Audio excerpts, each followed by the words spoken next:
2026년 2월 11일 수요일, 음력으로는 섣달 25 설날을 앞두고 거리는 온통 축제 분위기로 물들어가고 있습니다. 집집마다 붉은 출연이 붙고 대청소를 하며 새해를 맞이할 준비에 분주한 시기입니다. 하지만 겉으로 보이는 이 평온한 명절 분위기와는 달리 베이징의 정치 중심부 중남해의 붉은 담장 안에서는 지금껏 보지 못한 기이하고도 충격적인 사건이 벌어지고 있습니다. 오늘 우리는 단순한 연예계 소식이 아닌 중국 공산당 권력의 심장부를 관통하는 미스터리한 사건을 추적하려 합니다.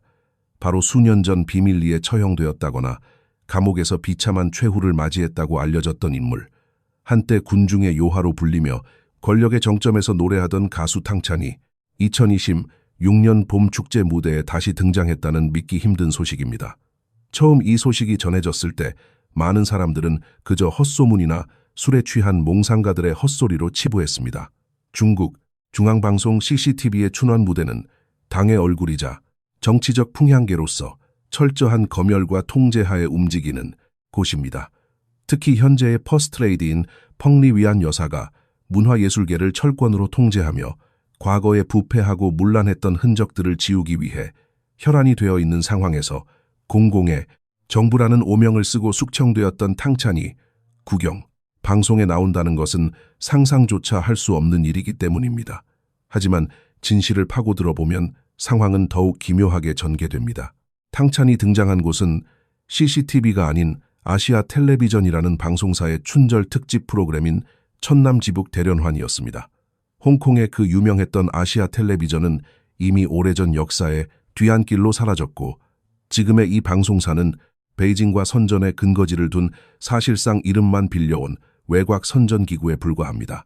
그러나 무대의 크기나 방송사의 권위가 중요한 것이 아닙니다. 핵심은 시진핑 주석의 일인 독재, 체제가 그 어느 때보다 공고하고 코미디언의 가벼운 농담 한마디에도 수백만 위안의 벌금이 부과되는 이 살벌한 검열의 시대에 어떻게 저우융캉이나 쉬차이허우 같은 거물급 부패 호랑이들과 연루되었던 살아있는 부패의 화석탕찬이 화려한 붉은 드레스를 입고 대중 앞에 설 수 있었느냐는 것입니다. 그녀가 부른 노래는 과거 그녀를 스타덤에 올려놓았던 축복 조국이었습니다. 그녀가 축복하는 조국은 과연 누구를 위한 조국입니까? 과거 그녀를 탐하고 그녀를 통해 권력을 과시했던 그 수많은 부패한 장군들을 위한 조국일 것입니다. 이 노래가 다시 울려 퍼진다는 것은 단순한 공연이 아니라 누군가가 탕찬에게 무대 뒤에서 통행증을 발급해 주었다는 명백한 정치적 신호입니다.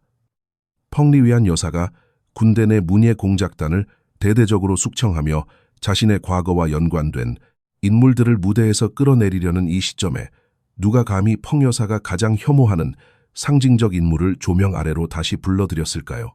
이 기이한 부활극의 배후를 이해하기 위해서는 우리는 먼저 중국 음악계의 대부이자 국사로 불렸던 진철림 교수의 이야기로 거슬러 올라가야 합니다. 중국 음악원 원장을 지냈던 그는 금시 창법이라는 독자적인 성악 이론을 정립한 것으로 유명하지만 그의 진정한 업적은 그가 길러낸 3명의 여제자가 지난 30년간 중국 공산당의 정치 생태계와 권력의 흥망성쇠를 적나라하게 보여주는 살아있는 증인이 되었다는 점입니다. 이 3명의 여성은 마치 고전소설 홍루몽에 등장하는 금능십이차처럼 각기 다른 운명과 선택을 통해 권력의 정점에 오르거나 나락으로 떨어졌습니다. 첫 번째 인물은 캠주잉입니다. 그녀는 장쩌민 시대의 상징과도 같은 존재였습니다.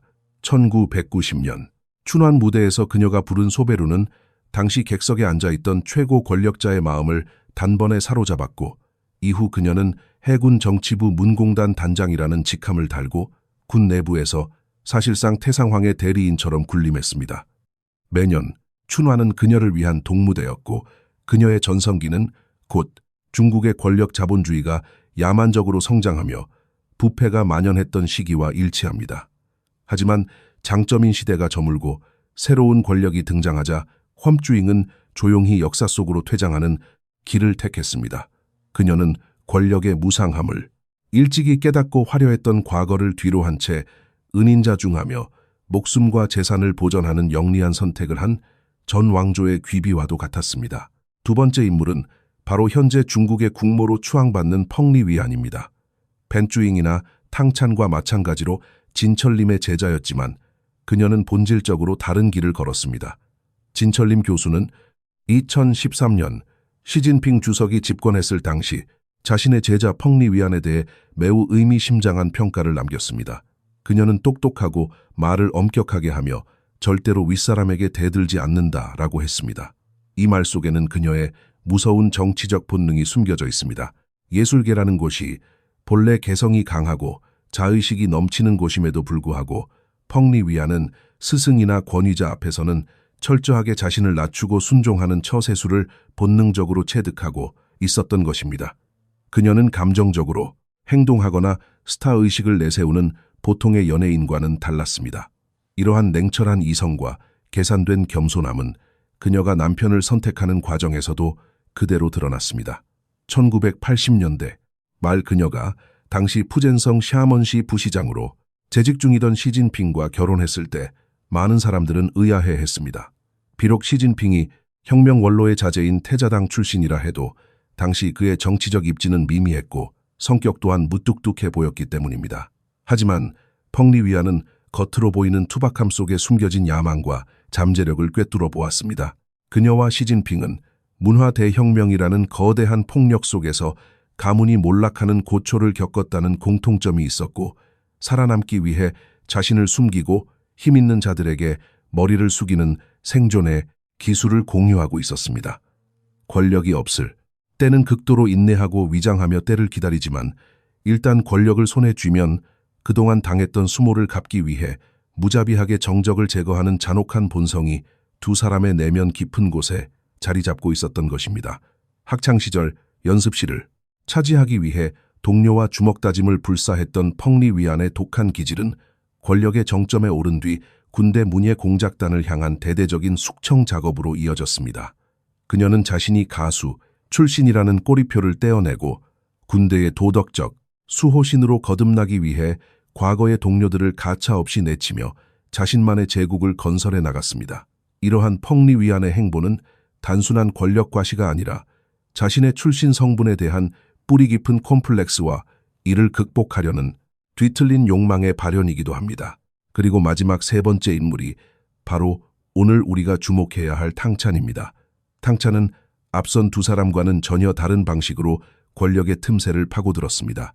뱃주잉이 절대적인 후원자, 한 사람에게 의지해 안정을 누렸고 펑리위안이 합법적인 결혼을 통해 미래의 권력을 설계했다면 탕찬은 자신의 젊음과 재능을 무기로 위험천만한 단기 투기에 뛰어든 정치적 도박사였습니다. 그녀는 1990년대 말 축복조국으로 이름을 알린 뒤 권력자들의 침실과 연회장을 오가며 자신의 영향력을 확대해 나갔습니다. 쉬차이허우가 득세할 때는 그의 귀빈이 되었고 저우융캉이 사법계통을 장악했을 때는 그의 홍안지기가 되었으며 곡준산이 군수물자를 횡령하며 부를 축적할 때는 그의 전우가 되었습니다. 그녀는 누구에게도 진정으로 충성하지 않았고 오직 그때그때 가장 힘있는 자의 허리춤에 매달려 부귀영화를 누리려 했습니다. 하지만 그녀는 간과했습니다. 중국 공산당이라는 거대한 고기 분쇄기 안에는 진정한 사랑도 영원한 의리도 존재하지 않으며 오직 냉혹한 이익 교환만이 있을 뿐이라는 사실을 말입니다. 그녀가 의지했던 호랑이들이 사냥꾼의 총에 맞아 쓰러질 때 그들의 장식품에 불과했던 탕찬이 가장 먼저 희생양으로 제단에 바쳐지는 것은 피할 수 없는 운명이었습니다. 진철림의 세 제자가 보여준 이 극적인 삶의 궤적은 단순한 개인사를 넘어 지난 30년간 중국 정치의 변천사를 압축적으로 보여주는 한 편의 잔혹한 다큐멘터리와도 같습니다. 이제 탕찬이 겪어야 했던 그 지옥 같은 추락과 누구도 예상치 못했던 부활의 미스터리를 통해 현재 중남의 내부에서 벌어지고 있는 보이지 않는 전쟁의 실체를 파헤쳐 보겠습니다. 2010년 9월 35세의 나이로 탕찬은 베이징 군구 전후 문공단에 특채로 입대했습니다. 중국 대륙에서 예술계 종사자들이 군 문예 공작단에 들어가는 것은 하늘의 별 따기보다 어렵다고 알려져 있습니다. 하지만 이미 사회에서 데뷔하여 수년간 활동해온 기성 가수였던 탕찬은 어떠한 복잡한 절차도 없이 곧바로 입대했고 들어가자마자 문직 3급 전문 기술 5급이라는 파격적인 대우를 받았습니다. 이는 대령 계급에 해당하는 부사단장급 대우로 평생을 군에 헌신한 군인들도 오르기 힘든 자리였습니다. 이러한 초고속 승진과 특혜가 가능했던 이유는 무엇이었을까요? 탕찬의 화려한 이력서 뒤에는 그녀가 총을 든 장군들을 제압하기 전에 이미 남자들을 다루는 치명적인 기술을 연마해왔다는 사실이 숨겨져 있습니다. 그녀가 아직 베이징의 무명 가수였던 90년대 말, 그녀는 재능은 성공의 기초일 뿐 권력자들과의 관계야말로 신분 상승을 위한 고속 엘리베이터라는 사실을 뼈저리게 깨달았습니다. 그녀의 첫 번째 사냥감은 군가 작곡의 대가이자 장성장, 누구를 위하여 등 히트곡을 제조하며 가수를 띄우는 미다스의 손, 멍칭윈이었습니다. 탕찬은 그에게 곡을 받기 위해 끊임없이 접근했지만 처음에 멍칭윈은 신인 가수였던 그녀에게 눈길조차 주지 않았습니다. 그러자 탕찬은 전략을 바꿔 술자리를 마련했고 그 자리에서 자신이 멍칭윈의 살아있는 주크박스가 되기를 자청했습니다. 그녀는 멍칭윈이 작곡한 모든 노래, 대중적인 히트곡부터 잘 알려지지 않은 곡, 심지어 민망한 가사가 섞인 노래들까지 전부 외워 불렀습니다. 그것도 단순히 부르는 것이 아니라 눈빛에 온갖 감정을 담아 교태를 부리며 성정으로 호소했습니다. 이 필살기는 적중했습니다. 멍칭윈은 감동을 넘어선 황홀경에 빠졌고 그 자리에서 즉시 다른 신인에게 주려던 곡 축복조국을 탕찬에게 넘겼습니다. 이 노래 한 곡으로 1999년 그녀는 일약 스타덤에 올랐습니다. 하지만 탕찬은 곡을 얻는 것만으로는 만족하지 않았습니다. 민요계에서 진정한 실력자로 인정받기 위해서는 정통성 있는 스승의 후광이 필요했습니다. 그녀는 다시 진철림 교수를 목표로 삼았습니다. 수많은 제자들 사이에서 돋보이기 위해 그녀는 신민가라는 새로운 개념을 들고 나왔습니다. 통속적인 창법과 민족 성악을 교묘하게 결합하여 당시 당국이 추구하던 현대화된 전통이라는 입맛에 딱 맞는 스타일을 만들어낸 것입니다. 이 도박 역시 성공하여 진철림으로부터 미성과 민족, 통속을 무대 위에서 완벽하게 결합한 유일한 가수라는 극찬을 이끌어냈습니다. 멍칭윈의 작품과 진철림의 보증수표, 이 두 가지 무기를 손에 쥐었을 때 탕찬의 야망은 이제 무대 위를 벗어나 권력의 심장부를 향해 질주하기 시작했습니다. 2010년의 입대는 바로 그 질주의 정점이었습니다. 당시 중앙군사위원회 부주석이었던 쉬차이 허우가 직접 그녀의 입대를 승인했다는 사실은 공공연한 비밀이었습니다. 마오쩌둥이 베이징에 입성한 이래 군대 문예공작단은 사실상 고위 장성들의 사적인 후궁이자 사교 클럽 역할을 해왔다는 비판을 받아왔습니다. 이 거대한 이익사슬의 중심에는 공안부 부부장 리동꽌이 있었습니다. 그는 CCTV 부사장 시절부터 방송국을 거대한 권력 접대소로 변질시켰고 미모의 아나운서와 가수들을 중남해의 고관들에게 공급하며 자신의 정치적 입지를 다졌습니다. 탕찬은 바로 이 리동옌이라는 연결고리를 통해 저우융캉을 만났고 다시 저우융캉을 통해 쉬차이 허우와 연결되었습니다. 베이징 아시안게임 선수촌의 호화 아파트나 메단 하오위안의 복층 펜트하우스에서 탕찬은 요가를 마친 뒤 수억 위안을 호가한다는 최고급 비취 목걸이를 목에 걸고 고관들의 전용차를 기다렸습니다. 그녀가 입은 군복은 규정보다 훨씬 타이트하게 수선되어 제복이 주는 권위보다는 에르메스 가죽 치마보다 더 자극적인 관능미를 풍겼습니다. 그 시절 탕찬의 위세는 하늘을 찔렀습니다. 콘서트장은 별들의 잔치였고 사석에서는 장관급 관리들이 그녀에게 차를 따르고 시중을 들 정도였습니다. 그녀는 중국에서 가장 강력한 권력을 쥐고 있던 남자들의 총애를 한 몸에 받는 여왕이었습니다. 2012년 춘환 리허설 현장에 나타난 그녀는 국가급 예술가 칭호를 눈앞에 두고 있는 듯 보였습니다. 그러나 신은 파멸시키고자 하는 자를 먼저 미치게 만든다고 했습니다. 탕찬은 자신이 의지하고 있던 장점인 계열의 군부, 세력이 시진핑의 등장과 함께 전례 없는 대숙청의 칼날 위에 서 있다는 사실을 감지하지 못했습니다. 시진핑이 저우융캉과 쉬차이 허우를 제물로 삼아 권력 기반을 다지려 할 때 여러 남자들 사이를 오가며 침실의 비밀을 공유했던 탕찬은 단순한 가수가 아니라 살아있는 고급 정보 창고이자 가장 약한 고리가 되어버렸습니다. 2011년 말 춘환 리허설에 참여했던 탕찬이 하루아침에 증발하듯 사라졌습니다. 온갖 흉흉한 소문이 난무했습니다. 비밀리에 총살당했다는 설, 수면제를 먹고 자살했다는 설, 고위층들이 입막음을 위해 그녀를 처리했다는 설 등 그녀가 너무 많은 것을 알고 있었기에 공산당이 그녀를 살려둘 리 없다는 추측이 지배적이었습니다. 그러나 탕차는 죽지 않았습니다. 그녀는 저음이라는 가명으로 후베이성의 한 여자 교도소에 수감되어 있었습니다. 이 추락의 낙차는 실로 엄청난 것이었습니다. 불과 몇 달 전까지만 해도 최고급 제비집 요리를 먹으며 군사위원회 부주석과 건배를 나누던 그녀가 이제는 10여 명이 함께 쓰는 감방에서 회색 죄수복을 입고 변기를 닦고 속옷을 빨아야 했습니다. 감형을 받기 위해 그녀는 교도소 내 문예 공연단을 지도하고 다른 재소자들에게 노래를 가르쳤습니다. 그녀가 동료 죄수들에게 축복 조국을 부르는 법을 가르칠 때 그녀의 심정은 어떠했을까요? 마이크와 다이아몬드, 반지 대신 거친 천 조각과 실밥을 만지며 재봉틀을 돌리는 나날이 이어졌습니다. 감옥 밖 세상은 천지개벽하고 있었습니다. 쉬차이허우는 조사 도중 방광암으로 사망했고 백발이 성성해진 저우융캉은 피고석에 서서 죄를 인정했으며 곡준산의 장군부는 샅샅이 압수수색당했습니다. 감옥 안 텔레비전 뉴스를 통해 한때 자신을 품에 안았던 남자들이 하나둘씩 쓰러지는 모습을 지켜보며 탕차는 목숨을 건진 것에 안도했을까요? 아니면 권력의 불나방이 되었던 자신의 과거를 저주했을까요? 2016년경 그녀가 감형으로 출소했다는 소식이 들려왔고 2018년에는 스승 진철님을 찾아가 찍은 사진 한 장이 인터넷에 유출되었습니다. 사진 속 탕차는 화장기 없는 라팡색 얼굴에 피골이 상접한 모습이었습니다. 한때의 민요계, 여왕은 초라한 중년 여성이 되어 있었고 발목에 새겨진 그 유명한 야생 장미 문신만이 그녀의 화려했던 과거를 증명하듯 시들어가고 있었습니다. 원래대로라면 탕찬의 이야기는 여기서 끝났어야 했습니다. 오점을 남긴 역사적 인물들이 을에 그러하듯 대중의 기억 속에서 잊혀 조용히 생을 마감하는 것이 순리였을 것입니다. 하지만 2026년 각본 없는 드라마처럼 상황이 급반전됩니다. 도대체 누가, 왜 이 죽은 호랑이를 다시 우리 앞에 풀어놓은 것일까요? 한간에는 탕찬이 사형의 위기에서 벗어나 연착륙할 수 있었던 배후에 당시 군사위원회 부주석이었던 장유샤가 있었다는 설이 유력하게 돌고 있습니다.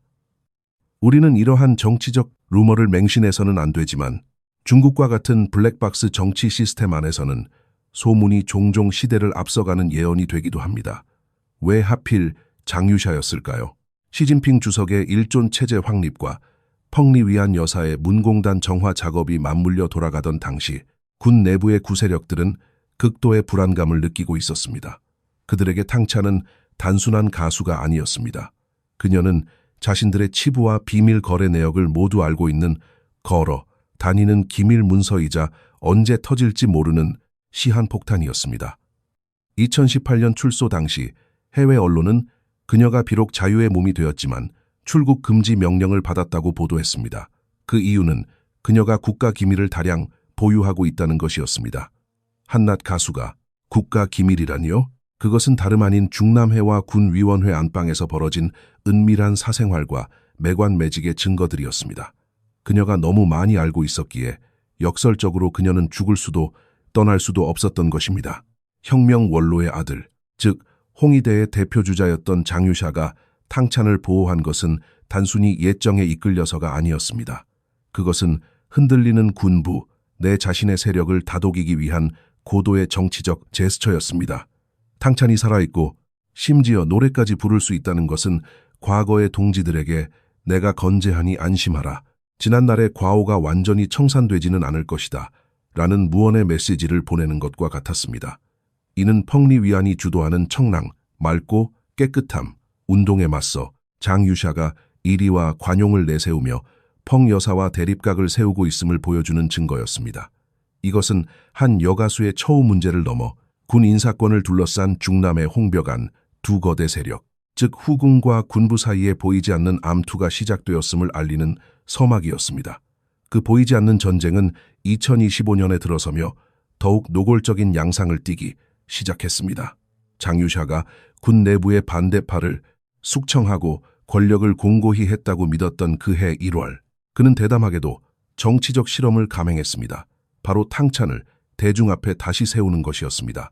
베이징에서 열린 안화경제촉진회 연례 총회, 표면적으로는 후난성 출신 상공인들의 친목 모임이었지만 그 무대 위에 탕찬이 모습을 드러냈습니다. 유출된 영상 속에서 그녀는 유행하는 신중식 의상을 입고 용선조와 축복조국을 불렀습니다. 비록 출연료는 전성기의 10분의 1 수준으로 떨어졌고 관객들은 식사에 열중하느라 호응이 적었지만 이는 출소 후 그녀가 처음으로 공개된 상업 행사에 나선 역사적인 순간이었습니다. 더욱이 1월 9일에는 그녀의 새 싱글 앨범 전가곡이 조용히 온라인에 공개되기도 했습니다. 이 타이밍은 결코 우연이 아니었습니다. 2025년은 펑리 위안 여사가 주도하는 문예 정풍 운동이 가장 거세게 몰아치던 시기였습니다. 군단급 이상 간부들의 승진 심사에 펑 여사의 입김이 작용한다는 소문이 파다했고 소위 시험이라 불리는 사상 검증 절차를 통과해야만 별을 달 수 있었습니다. 이러한 살벌한 분위기 속에서 펑 여사가 가장 혐오하는 상징인 탕찬이 버젓이 행사를 뛰고 신곡을 버젓이 발표할 수 있었던 것은 장유샤라는 거대한 보호막 없이는 불가능한 일이었습니다. 아무리 배짱 좋은 상공회 회장이라도 군부 실세의 암묵적인 동의 없이는 감히 이 역병신 같은 가수를 무대에 세울 수 없었을 것입니다. 장유샤는 탕찬을 서서히 노출시키는 온수자청 개구리를 찬물에 넣고 서서히 끓이는 방식, 전략을 통해 구시대의 장부는 덮어졌으며 자신의 부하들에게 이제 숙청은 끝났다는 안심을 심어주고 동시에 펑리 위안의 결벽증적인 정치 스타일에 대해 부드러운 저항을 시도했던 것입니다. 그러나 권력의 세계에서 영원한 것은 없었습니다. 인간의 계산은 하늘의 뜻을 이길 수 없다고 했던가요? 2026년 1월 24일 중국 관영 매체는 충격적인 소식을 타전했습니다. 중앙군사위원회 부주석 장유샤와 연합참모부 참모장 류전리가 심각한 기율 위반 혐의로 조사를 받고 있다는 공식 발표였습니다. 시진핑 주석의 철권 통치를 뒷받침하던 가장 든든한 버팀목이자 시진핑 가문과 대대로 친분을 맺어온 홍위대 혁명, 원로 자제, 군맥의 수장이 하루아침에 무너져 내린 것입니다. 이것은 단순한 부패 청산이 아니었습니다. 시진핑 주석이 자신의 권력을 절대화하기 위해 자신을 호위하던 군 내부의 가장 강력한 산을 스스로 허물어버린 자해에 가까운 정치적 도박이었습니다. 시가군 내부의 최대 계파가 붕괴되면서 중남해의 권력 지형은 순식간에 진공 상태에 빠졌습니다. 그런데 여기서 정말 기괴하고도 이해할 수 없는 일이 벌어집니다. 장유샤라는 거목이 쓰러진 지 불과 11일 뒤인 2026년 2월 4일 탕찬이 베이징의 한 스튜디오에 나타나 아시아 텔레비전 춘환 녹화에 참여한 것입니다. 언론에 포착된 그녀의 모습은 놀라울 정도로 활기에 차 있었고 단숨에 세 곡을 녹음하며 건재함을 과시했습니다. 방송국이 장유샤의 낙마 소식을 듣지 못했을 리는 만무합니다. 중국과 같은 철저한 통제 사회에서 정치적 실수란 존재하지 않습니다. 그렇다면 이 모순적인 상황은 도대체 어디서 기인한 것일까요?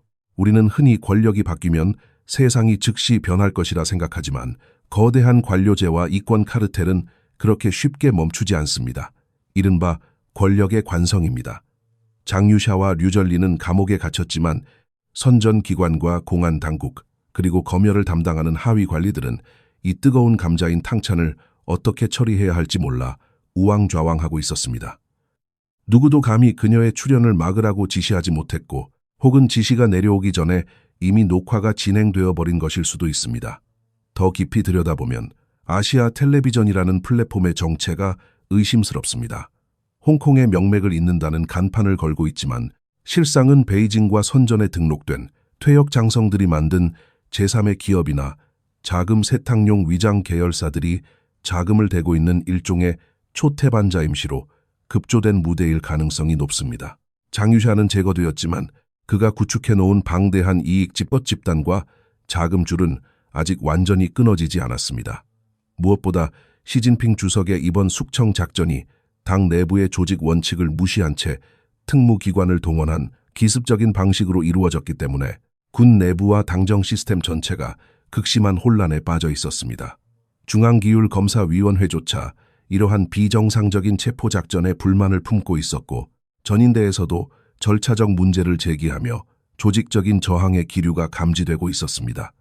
탕찬의 춘환 출현은 이러한 시스템의 균열과 혼란이 빚어낸 역사상 가장 아이러니한 블랙 코미디였습니다. 한쪽에서는 장유샤와 류절리가 군사위원회 주석 책임제에 대항하여 사조직을 결성하고 역모를 꾸몄다는 혐의로 혹독한 신문을 받으며 어떻게 반란을 준비했느냐고 추궁당하고 있는데, 붉은 담장 밖 텔레비전 화면에서는 그들이 그토록 지키려 했던 구시대의 토템 탕찬이 붉은 치마를 입고 희색이 만면하여 계문 홍문 열어 복을 맞이한다과 고향 명월광을 부르고 있었던 것입니다. 이것은 축제가 아니라 장유샤 시대의 종말을 고하는 장례식장에서 벌어진 기이한 구판과도 같았습니다. 그녀는 장유샤의 몰락으로 사라진 것이 아니라 오히려 그 몰락의 순간에 가장 화려하게 빈슴함으로써 권력의 비정함과 허망함을 조롱하는 듯했습니다. 탕찬의 노래가 울려 퍼지는 동안 군위원회에서 장유샤에게 굴욕을 당했던 펑리 위안 여사의 심정은 어떠했을까요? 그녀가 그토록 지우고 싶어 했던 군의 요하가 자신이 승리했다고 믿는 순간에 다시 나타나 춤을 추고 있는 모습을 보며 그녀는 승리의 기쁨보다는 등골이 서늘해지는 공포를 느꼈을지도 모릅니다. 베이징은 겉으로는 일존, 체제의 평온함을 되찾은 듯 보이지만 수면 아래에서는 이미 통제 불가능한 경랑이 일고 있었습니다. 이 사건은 펑리 위안 세력의 급속한 팽창과 군 내부에 침묵하는 분노가 정면으로 충돌하기 직전임을 알리는 신호탄이었습니다. 펑리 위안은 더 이상 장식품으로서의 영부인에 만족하지 않고 장유샤라는 대못을 뽑아낸 자리에 자신의 사람들을 심으며 군 문예 공작단을 넘어 군 인사권 전반에 영향력을 행사하려 하고 있습니다. 이는 과거 마오쩌둥의 아내 장칭이 문공단을 제2의 무장 세력으로 키워 군무에 개입하려 했던 야심과 놀랍도록 닮아 있습니다. 반면 2025년 한 해 동안 장유샤에 의해 진급한 수많은 소장, 중장, 상장들은 하루아침에 끈떨어진 연신세가 되어버렸습니다. 그들은 표면적으로는 중앙의 결정에 따르는 척하지만 마음속으로는 자신들의 늙은 수장이 후궁 정치에 의해 무너지는 것을 지켜보며 칼을 갈고 있을 것입니다. 탕찬의 부활은 바로 이들 구세력이 보내는 마지막 저항의 메시지이자 다가올 피바람을 예고하는 불길한 징조입니다. 시진핑 주석은 자신의 잠자리를 지키는 정치적 동반자 펑리 위안을 기쁘게 하기 위해 자신의 강산을 지켜주던 세교 형제 장유샤의 팔을 잘라버렸습니다. 총구와 백의 사이의 위태로운 균형이 깨진 지금 중국 공산당의 운명은 어디로 흘러가게 될까요? 이 위험천만한 균형의 붕괴는 60년 전 중남해의 8.18 빌딩에서 벌어졌던 역사의 한 장면을 섬뜩하게 떠오르게 합니다. 역사는 놀라울 정도로 유사한 방식으로 반복됩니다. 당시 부통수였던 린레노는 자신을 문화예술의 기수라 칭하며 기고만장했던 마오쩌둥의 부인 장칭을 경멸하고 경계했습니다. 혁명의 공신이자 군부를 장악하고 있던 린웨노의 눈에 춤추고 노래하며 남편의 권세를 등에 업고 설치는 장칭은 그저 천박한 광대이자 군의 신성함을 더럽히는 존재에 불과했습니다. 그러나 마오쩌둥은 결국 누구의 손을 들어주었습니까? 그는 생사고락을 함께했던 전우 린웨모를 버리고 자신의 침상을 공유하는 아내 장칭을 선택했습니다. 그것은 단순히 아내를 사랑해서가 아니었습니다. 중국이라는 거대한 나라를 공산당의 천하가 아닌 마오씨 일가의 사유물로 만들기 위해서는 쓴소리를 하는 늙은 장군들보다 자신의 욕망을 대변해줄 맹목적인 하수인이 필요했기 때문입니다. 그 결과는 어떠했습니까? 린케오는 결국 몽골의 차가운 사막 위에서 비행기 추락사고로 생을 마감하는 비극적인 9.13 사건의 주인공이 되었고, 이는 중국 공산당 역사상 가장 치명적인 권력 투쟁의 상처로 남았습니다. 2026년의 봄, 우리는 시진핑 주석에게서 마오쩌둥의 그림자를 펑리 위안 여사에게서 장칭의 환영을 보고 있습니다.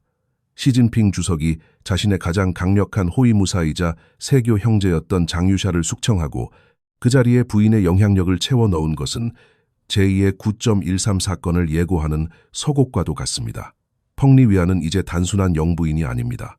그녀는 장유샤라는 거대한 장애물을 제거함으로써 과거 장칭이 문공단을 통해 군무에 개입하고 군대를 자신의 사병처럼 부리려 했던 야망을 실현할 수 있는 무대를 얻었습니다.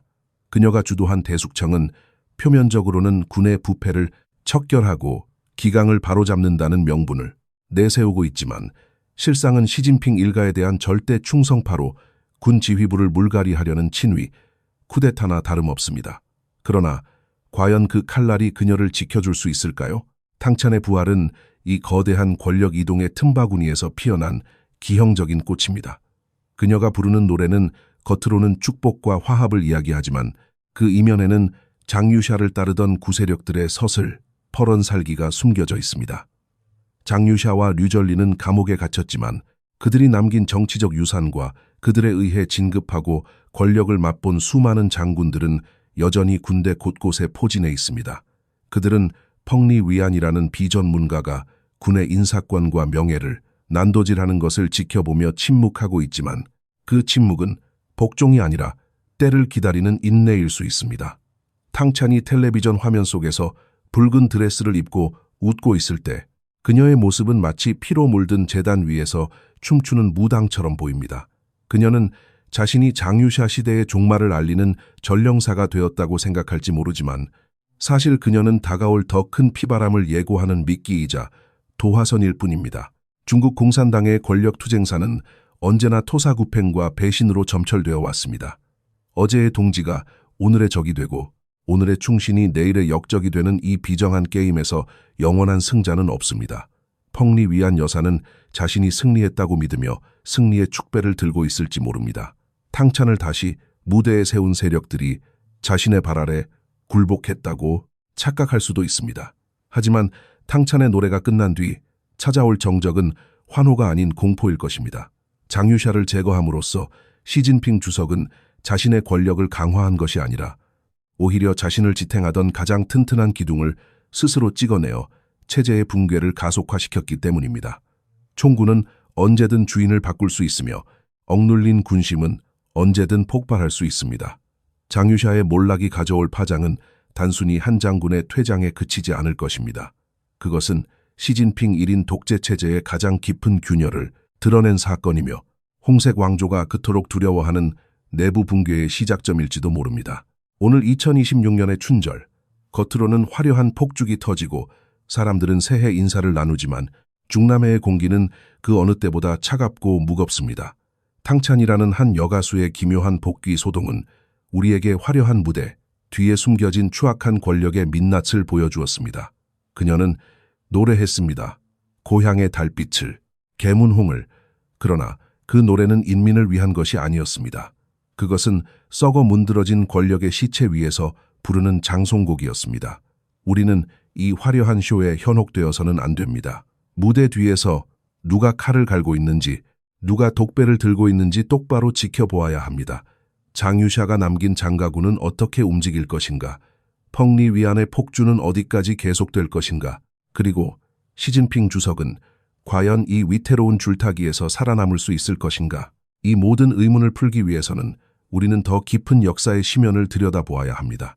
린뚜오가 왜 마오쩌둥에게 반기를 들었는지, 장칭은 어떻게 파멸의 길을 걷게 되었는지, 그 피의 역사가 오늘날 우리에게 주는 경고는 무엇인지 알아야 합니다. 오늘 탕찬의 이야기를 통해 우리는 그 거대한 퍼즐의 한 조각을 맞추었을 뿐입니다. 이 거대한 드라마의 진짜 결말은 아직 쓰이지 않았습니다. 아니, 어쩌면 이미 60년 전 몽골의 사막 위에서 예견되었는지도 모릅니다. 이제 우리는 겉으로 드러난 현상을 넘어 그 이면에 감춰진 진실의 뿌리를 찾아 더 깊이 들어가려 합니다. 오늘의 폭로수요 탕찬편은 여기서 마치지만 이야기는 여기서 끝이 아닙니다. 우리 회원 전용 채널에서는 오늘 다하지 못한 더 충격적이고 구체적인 증거들을 공개하려 합니다. 바로 먼지 쌓인 붉은 비밀 문서, 구회작 회고록을 펼쳐볼 시간입니다. 린뿌오의 최측근이자 당시 군수 내부였던 구회작 장군이 기록한 그날의 진실, 린뿌오가 어떻게 장칭과 사투를 벌였는지, 그리고 마오쩌둥이 어떻게 자신의 충신들을 함정으로 몰아넣었는지 낱낱이 파헤칠 것입니다. 그것은 단순한 과거의 회고록이 아닙니다. 바로 오늘날 붕괴 직전에 놓인 시진핑, 정권과 중남해의 운명을 해독할 수 있는 유일한 통과 암호입니다. 총 자루를 쥔 군부가, 최고 지도자가 완전히 베개 및 송사에 휘둘려 공신을 숙청하고 있다는 사실을 깨달았을 때 과연 어떤 천지개벽할 일이 벌어질까요? 장유샤의 최후는 과연 새로운 시대의 구, 13사건을 촉발할 것인가? 탕차는 그저 서막일 뿐입니다. 진짜 대국은 이제 시작입니다. 더 깊고, 더 어둡고, 더 놀라운 진실을 원하신다면 지금 바로 회원 사이트로 오십시오. 그곳에서 여러분을 기다리겠습니다. 감사합니다.